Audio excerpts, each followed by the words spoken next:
Hey, it's Mark Moppin with National Real Estate Network. I'm here with Pat Munce today.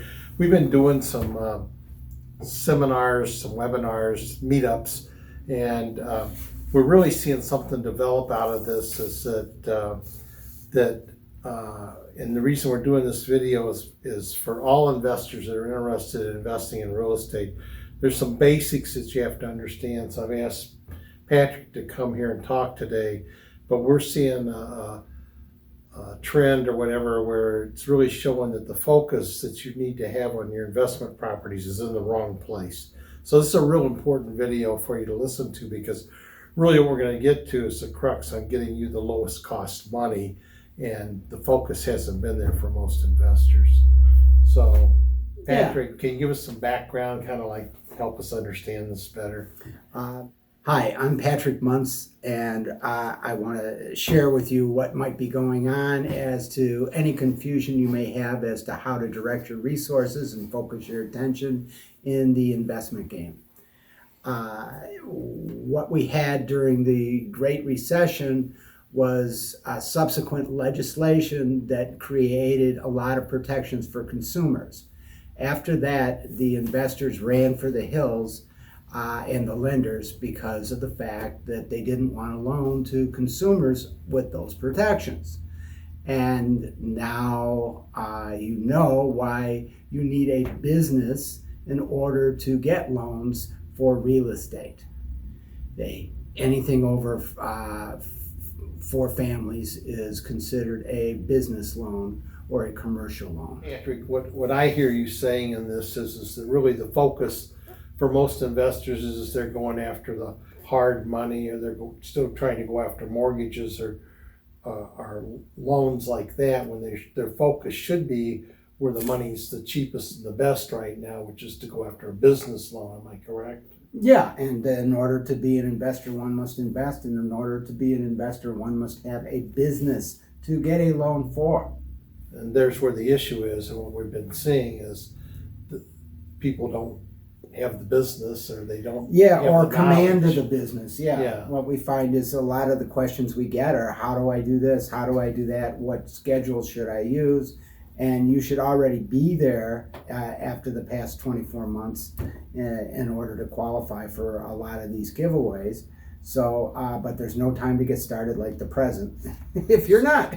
So, and I'm doing this right off the cuff and kind of hitting you with a hard question. So, like, what are the things that, like, I'm an investor, I've got an LLC, or I've got some type of entity. So when I'm coming to make my application, what are the things that you're really looking to see to be able to get me my business? The ability to repay. The ability to repay, the willingness to repay in terms of the credit that we see. What would be the paperwork that they're like, what are you talking about? What would be the paperwork I need to be bringing? You'd want to bring in the 2 years taxes for personal and business. And then we would want to see that you're you, so we bring in our driver's license and identification. Then we would be in a situation where we want to look at the cash flow, which is typically the Schedule C, which is a profit and loss statement. Yeah, and that's where a lot of people are, what's that? Yeah, and there's no problem with asking that question. So you need to be deeply familiar with it. So I'm the investor, and I'm kind of looking back in the past. I go to the accountant, he does the Schedule C's for me, so they can just need to look and see what they gave them back. Their Schedule C is going to be there. Right. And that's the stuff they need to put together. Yeah, we'll believe you if you say you have a lot of deductions, but unfortunately it minimizes or trivializes your gross income or business revenues, which affect your cash flow in terms of the end interpretation. So what you're looking for is to try and strike a balance there. So right now, at the end of March 2021, my best source as an investor for getting money, and I've got an LLC, and I've bonded the account, and I got 2 years worth of experience, and I think I'm pretty well set. So I'm coming to you, like, where are you taking me? Where are we going to get this money? Well, there's a couple of different sources. The first sources are government loans, which are very inexpensive comparatively speaking. And then there's getting the loan, which is a whole nother matter. Yeah. And people don't realize that the SBA loans are difficult to achieve, and that the majority of people up till now have been in a situation where they've been rejected for these loans based on their cash flow situation, their overdrafts, their lack of collateral, so on and so forth. And that's all the regulations are, say, the lending requirements have really loosened up like right now on that. So now's the time to be able to, right, or at least bring it to you to let you take a look at it. Yeah, since February, the SBA has changed their rules through September 31st of 2021. Yeah. And it's relaxed to the point where you have lower debt service ratio coverages, or you can borrow more, in essence, by lowering the requirements. And also, instead of putting down 25 to 35% down, which is what some of their requirements are, and hence their desire to attach your home as a lien, and so on and so forth for SBA. You can get into stuff for 10% down, especially on loan acquisitions to buy businesses. So there's a huge opening there, window-wise, to acquire other businesses. Believe me, the startups that people get into takes years to get those going, and the failure rate's enormous. Why not buy a business that has money, cash flows, inventory, and is already alive and is going to stay alive? So traditionally, like on trailer parks and like storage units, people are always investors are always looking for the ones that are in trouble, and the trailer parks are the more raggedy type.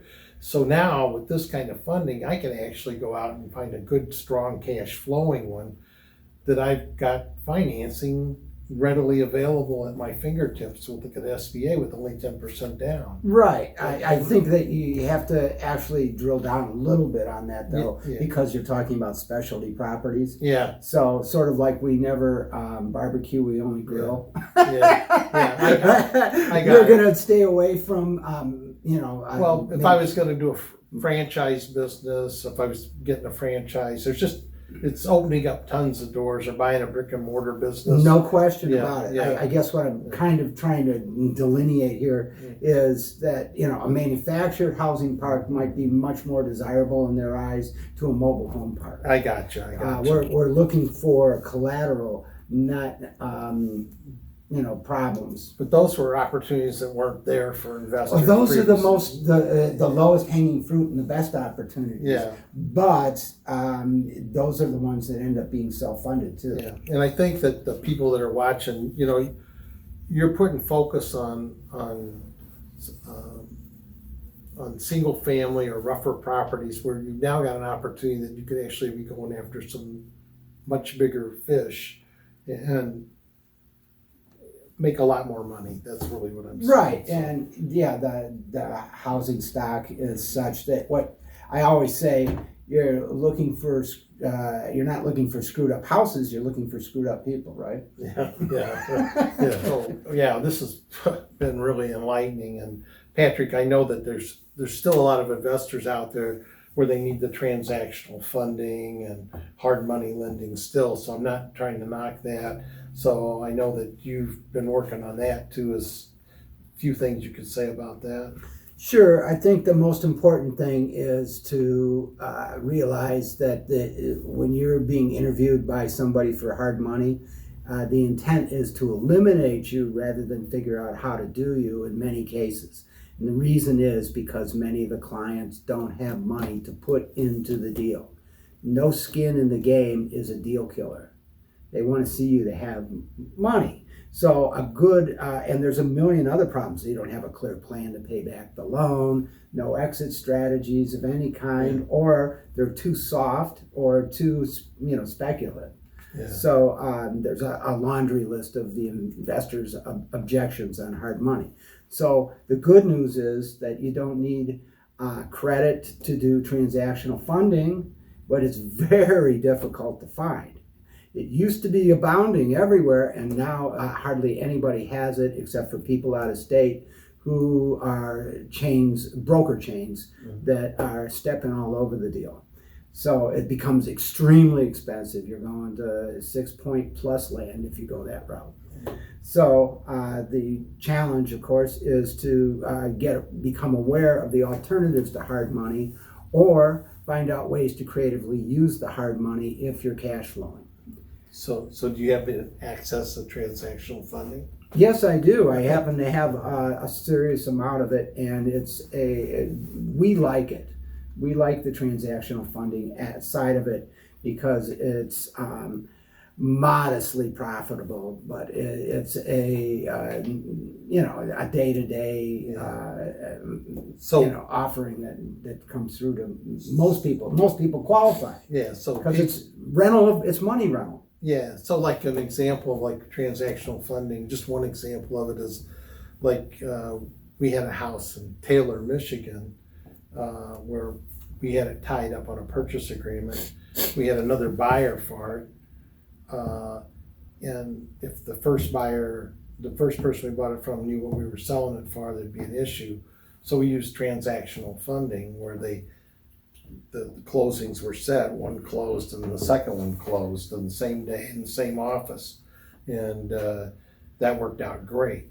And it was well worth the money. Yeah. Because we would have been hurt otherwise. Right. So that's the kind of deal I could buy. Yeah, you assign the purchase agreement, it's going to show up on the HUD. Yeah, exactly. So that's the So problem. I'm just trying to give But there's a lot of people that don't think about these things, and then it blows up at the end when somebody sees that you're making too much juice on the dough, and boom. So go crazy. So how can people get hold of you then? Oh, it'll be right on the screen. Or right after this. Yeah, and then your website's neededfunding.com. You can go there and fill out an information sheet, take 4 or 5 minutes of contact. Maybe 4 or 5 minutes. Yeah, it's a short. Yeah, just jam through it. Yeah. Say yes or no. And that site also shows the different types of loans and things you do. So we really appreciate this information. Now, Pat's going to be doing another video that's going to break down this in more depth. Yeah, I think that transactional funding is of great value to a lot of people if they can find it. The problem is you can't find it anywhere. So just look for the other video here that says transactional funding. Thanks.